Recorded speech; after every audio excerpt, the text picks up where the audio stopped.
কয়েকটা টাকার বিনিময়ে মিথ্যা কথার আশ্বাসে জাতিকে বিক্রি করবেন না।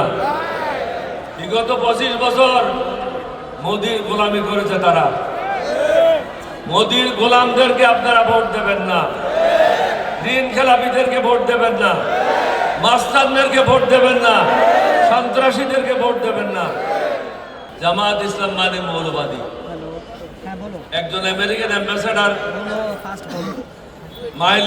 উইলিয়াম বি মাইলাম, তিনি আমার অফিসে আসছিলেন, আমাকে বললেন জামাত ইসলাম তো মৌলবাদী। আমি তুমি ঠিক বলছো, তুমি কি মৌলবাদী না?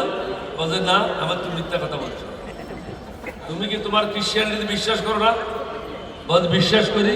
তাহলে তোমার খ্রিস্টানিতে কতগুলি মূল মন্ত্র আছে না? বলা আছে। তাহলে এগুলি তো হলো মূল মন্ত্র, যারা বিশ্বাস করে তারাই তো মৌলবাদী। প্রত্যেকটা মানুষ মৌলবাদী। যে হিন্দু সেও মৌলবাদী, যে বুদ্ধিস্ট সে মৌলবাদী, যে খ্রিস্টান সেও মৌলবাদী। আমরা সবাই মৌলবাদী। আমি বলি তুমি বলতে চাচ্ছ এক্সট্রিমিস্ট। এটা দুটা পার্থক্য জিনিস। সুতরাং আপনারা যে ওষুধগুলি নিয়ে বাজারে বেরিয়েছেন এগুলি পুরানো ওষুধ। এই ওষুধ আর কাজ হবে না। বৈজ্ঞানিক যুগে নতুন নতুন ওষুধের প্রয়োজন। এখন আমার বয়স 87। আমি যদি আমার 27 বছরের ফটো লাগাই দিই বাইরে, মানুষে কি বলবে? বলে তোর মাথা খারাপ। এখনকার সাথে যুগের সাথে তাল মিলিয়ে চলেন। আমরা কেন এখানে আসছি?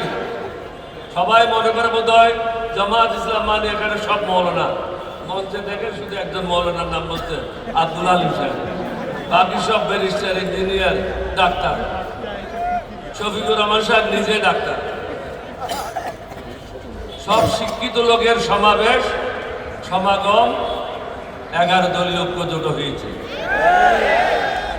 সুতরাং সমগ্র জাতিকে বলবো, ভুল করবেন না। আমি একজন মুক্তিযোদ্ধা। এটা হলো আমার জীবনের শেষ যুদ্ধ।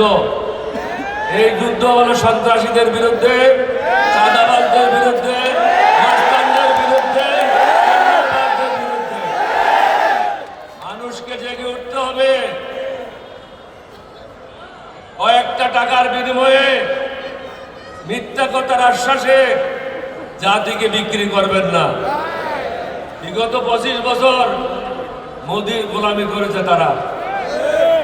মোদির গোলামদেরকে আপনারা ভোট দেবেন না, ঋণ খেলাপিদেরকে ভোট দেবেন না, মাস্তানদেরকে ভোট দেবেন না, সন্ত্রাসীদেরকে ভোট দেবেন না। ভালো মানুষ যারা আছে তাদেরকে ভোট দেবেন, তাহলে সমাজটা ভালো হবে। আপনি একটা হারামিকে ভোট দেবেন আর বদলে সমাজ ভালো করেন, সমাজ কিভাবে ভালো হবে? সমাজ ভালো করার জন্য ভালো লোকদেরকে ভোট দিতে হবে। দেশে দেশে সবার সাথে দ্য নিউজ।